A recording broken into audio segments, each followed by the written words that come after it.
আসসালামু আলাইকুম। আপনার উপর শান্তি বর্ষিত হোক। প্রিয় শরীদ, খতমে কামালের ৪২তম ধাপে আপনাকে স্বাগতম। আপনি জানেন, রোগ শোক, বিপদ আপদ, আসমানি জমিনি বালা মুসিবত, সকল ধরনের অস্থিরতা, অশান্তি, অনিশ্চয়তা, নিরাপত্তাহীনতা, দুর্যোগ, দুর্বিপাক, আজাব গজব থেকে মুক্তির জন্যে খতমে কামালি এক সহজ আমল। খতমে কামালির এই আমলের মধ্য দিয়ে প্রার্থনাকারী প্রার্থনার সাথে মিশে যান। আসলে প্রার্থনাকারী যখন প্রার্থনার সাথে মিশে যান, তখন প্রার্থনা কবুল হয়। খতমে কামালি প্রার্থনা কবুলের এই পরম মুহূর্তে আপনাকে নিয়ে যাবে। তাই নিজের, অন্যের, সমাজের, দেশের, মানব জাতির যে কোনো কল্যাণের নিয়তে আপনি এই আমলে অংশ নিন। আপনি সকল বিপদ আপদ, বালা মুসিবত মুক্ত হন। আপনার জন্যে কল্যাণকর সকল দোয়া আল্লাহ কবুল করুন। সব সময় আল্লাহ আমাদেরকে তার রহমতের ছায়ায় রাখুন। এই কামনা করে আমি শহীদ আল বুখারী মহাজাতক খতমে কামালির পুরো প্রক্রিয়ায় আপনার সাথে থাকছি। আসুন এবার আমরা ডুবে যাই সত্যের গভীরে।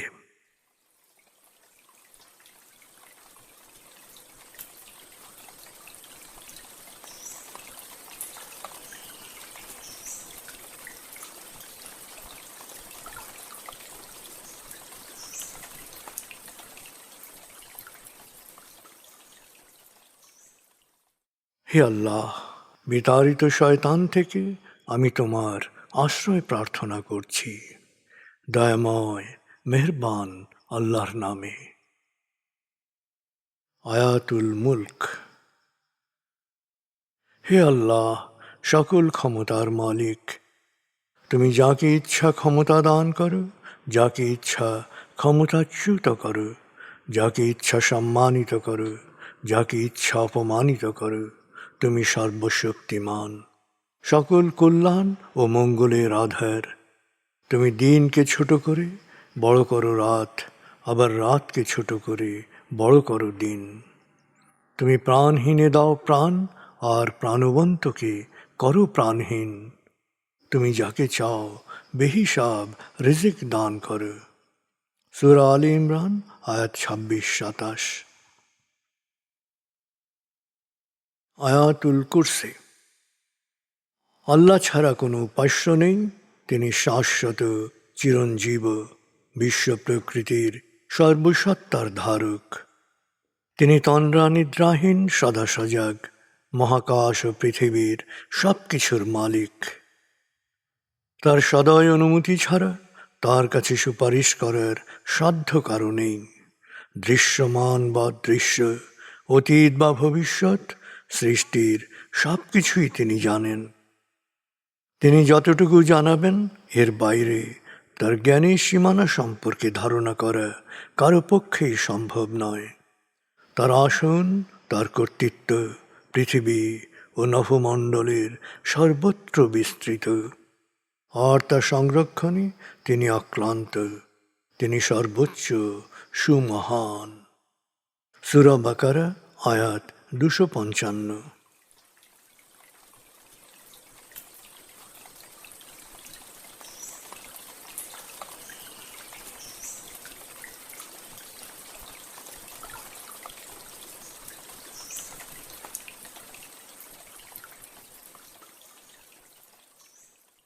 আসুন আমরা ধীরে ধীরে ডুবে যাই হৃদয়ের গভীরে নবী প্রেমে।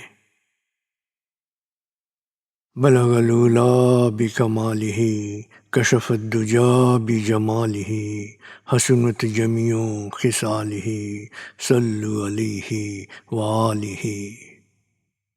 بلغ العلا بكماله كشف الدجى بجماله حسنت جميع خصاله صلوا عليه وآله।